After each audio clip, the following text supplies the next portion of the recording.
àgọ́ mẹ́ta ni mo jábọ̀ Abẹ́òkúta ni mo ti mọ̀ òkú lẹ́yìn ṣẹ̀ bá mi ní ẹ̀jẹ̀ wọ́n dá mi lórí àìlẹ́kọ̀ọ́ fún ìṣèlérí láti lọ ṣe àwọn ìwádìí lọ́dọ̀ mi.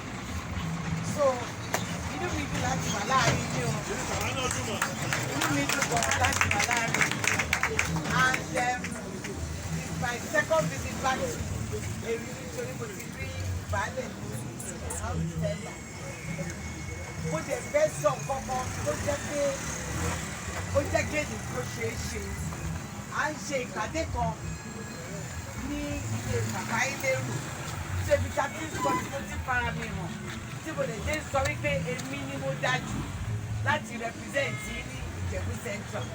Ibi tí mo ti ń sọ̀rọ̀ tí mo ti ń sọ àwọn nǹkan díẹ̀díẹ̀ tí mo ti ṣe ní bàbá rẹ̀ bá wọn wá sẹ́ pé nígbà lẹ́dẹ̀ ERINLU tẹ́ bá dé ERINLU àwọn á mọ̀ ìlú ọkùnrin mi náà wá ń gò mú débẹ̀ kẹ́ bá gbé fọ́tò jáde fún wọn wọ́n bá rí pé èmi àti baálẹ̀ mo rí wọn mo jẹ ìṣèpàdé aṣàgbàdé náà a lè sọ̀rọ̀ so pàtó tí wáyá ni à ń sọ gbogbo nǹkan tẹ́bí gbogbo àwọn world chair àti women leader wọ́n sọ gbogbo nǹkan tó ń jẹ wọ́n láyà ní community wọn and everything so bàbá rẹ̀ bá wọn sọ pé omi kan táǹkà kan kìíní kan òní táǹkà ní ìta ń sọ yìí ilé ò jẹ́ nǹkan kan ṣẹ́gẹ́ nìkan tí mo sọ so bọ́rọ̀ yẹn ṣe wájú mi pé àjọpọ̀ àṣepàdé lẹ́nu pé ẹni tàbí ni a máa dúpẹ́ lọ́wọ́ bàbá rẹ̀ bá ń wo so ẹ jẹ́ ká fún ọ láti wọ ẹ̀kọ́ mọ̀ torí mi ò fẹ́ kọ́ fókọ̀sọ̀ láti ìjà gbogbo wọn gba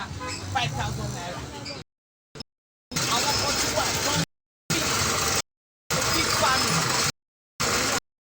ẹ̀fọ́ àwọn láti fi owó ìlú tó tọ́ lẹ́yìn náà a ti ṣe ètò owó tí a yẹ ìdílé náà ṣé kí gbogbo àwọn